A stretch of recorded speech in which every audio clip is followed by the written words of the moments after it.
আজকে মাননীয় চিফ অ্যাডভাইজারের সাথে আমাদের যে 6টি কমিশন করা হয়েছিল, মেজর কমিশন, তার প্রধানদের একটা মিটিং হয়েছে এবং মিটিংয়ে constitution commission chief professor Ali Riaz,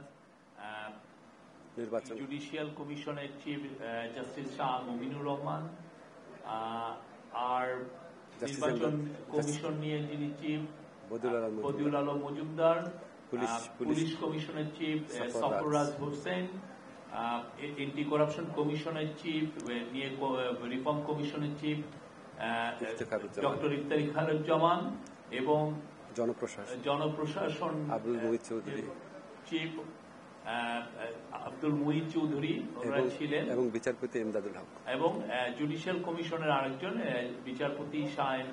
বিচারপতি ইমদাদুল হক উপস্থিত ছিলেন। আর মাননীয় অ্যাডভাইজারদের মধ্যে ছিলেন আসিফ নজরুল এবং আদিলুর রহমান খান। এখন স্যার কিছু বলবেন। ধন্যবাদ। আসলে আজকে এটা খুব গুরুত্বপূর্ণ মিটিং ছিল।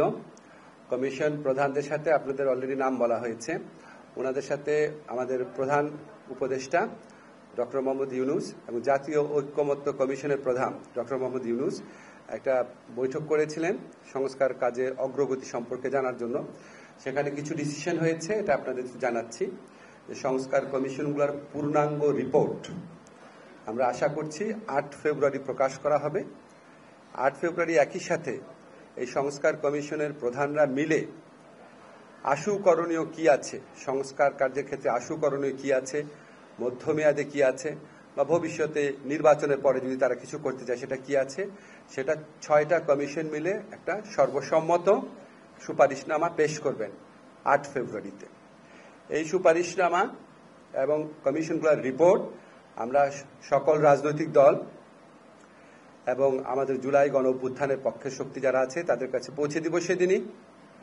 এরপর রাজনৈতিক দল গণ অভ্যুত্থানের পক্ষের সকল শক্তির সাথে আলোচনা এবং সমঝোতা ক্রমে জাতীয় ঐক্যমত্য কমিশনের প্রথম আনুষ্ঠানিক বৈঠক অনুষ্ঠিত হবে। আমরা আশা করছি এটা ফেব্রুয়ারির মাঝামাঝি সময় অনুষ্ঠিত হবে এবং এটা রাজনৈতিক দলগুলোর সাথে কথা বলেই ডেটটা ঠিক করা হবে। জাতীয় ঐক্যমত্য কমিশনের প্রথম বৈঠকে সভাপতিত্ব করবেন ঐক্যমত্য কমিশনের প্রধান ডক্টর মোহাম্মদ ইউনুস এবং এখানে সকল রাজনৈতিক দল এবং আন্দোলনের যারা পক্ষশক্তি ছিল তাদের প্রতিনিধিরা থাকবেন এবং আমাদের যারা কমিশন চিফ আছেন ওনারা সবাই উপস্থিত থাকবেন। এটাই আজকে মোটামুটি অগ্রগতি। আমরা আশা করছি এই আলোচনা ফেব্রুয়ারির মধ্য থেকে যে শুরু হবে সেটা সম্ভব হলে রোজার মধ্যেও চালিয়ে নেওয়া হবে, রাজনৈতিক দলগুলো যদি রাজি থাকেন, এবং যত দ্রুত সম্ভব আমাদের সংস্কারের ক্ষেত্রে করণীয় কি সেটা ঠিক করা হবে। এবং আপনাদেরকে আগেই বলা হয়েছে, আমাদের প্রধান উপদেষ্টার প্রেস সচিব বলেছেন যে এই 6টা কমিশন গঠন করাই হয়েছিল যে সুষ্ঠু নির্বাচনী পথে আমাদের উত্তরণকে সামনে রেখে সুষ্ঠু অবাধ নির্বাচন এবং সাথে সাথে এসেনশিয়াল কিছু রাষ্ট্র সংস্কারের প্রশ্নের মীমাংসা করার জন্য। বাকি কমিশনগুলোও কাজ করছেন, কিন্তু এটার সাথে এই কমিশনগুলো প্রথমে গঠিত হয়েছিল। এই কমিশনগুলো সম্পর্কে এই কমিশনগুলোর প্রধানদের নিয়ে আজকে বৈঠকটা হয়েছে। মোটামুটি এটাই আজকে বলার বিষয় ছিল। আপনাদের যদি এই সংক্রান্ত কোনো প্রশ্ন থাকে করতে পারেন।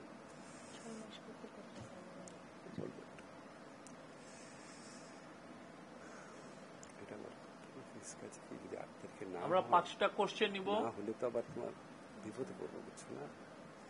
তখন 6 কমিশন না, প্রশ্ন করতে আগ্রহী লোকজন দেখা যাচ্ছে না।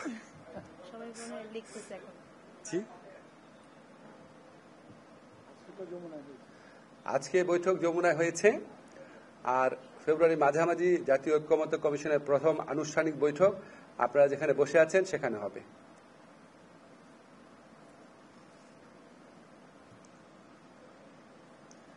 জি বলেন। বৈঠক অনুষ্ঠিত হবে সেখানে সংবিধান সংস্কার কমিশনের যিনি প্রধান আছেন তিনি তো সেই কমিশনেরও সম্ভবত সেকেন্ড ম্যান প্রফেসর ইউনুস।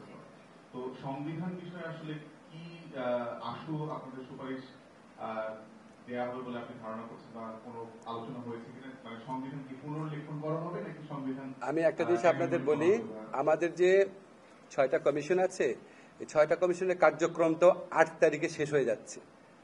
8 তারিখে রিপোর্ট প্রকাশ হওয়ার সাথে সাথে শেষ হয়ে যাচ্ছে, ঠিক আছে? 8 তারিখ থেকে জাতীয় ঐক্যমত্য কমিশনের যাত্রা শুরু।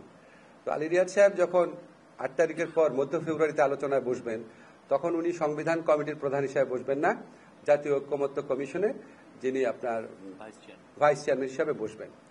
সংবিধানের ব্যাপারে আমাদের কোনো আলোচনা হয় নাই, আপনারা পত্র পত্রিকায় দেখেছেন। কমিশনের পক্ষ থেকে অনেক ব্যাপারে বলা হয়েছে। সংবিধানের ক্ষেত্রে কি পদ্ধতিতে ঐক্যমত্য প্রতিষ্ঠা করা হবে সেটা নিয়ে আলোচনা করা হয় নাই। বাট আমরা জানি সংবিধান নিয়ে বিভিন্ন পদ্ধতিতে ঐক্যমত করা সম্ভব। একটা হচ্ছে যদি আপনার রাজনৈতিক দলগুলো ঐক্যমত পোষণ করে, যদি পোষণ করে সংবিধানের সংক্রান্ত কোনো সংশোধনী ক্ষেত্রে, তাহলে ওনারা মিলে সবাই মিলে এগ্রি করে কোনো একটা ব্যাপার আইনে পরিণত করার প্রস্তাব দিতে পারেন। সেটা আপনার পরে যখন সংবিধান সংশোধন করা হবে পোস্ট ভ্যালিডিটি দেওয়া যেতে পারে।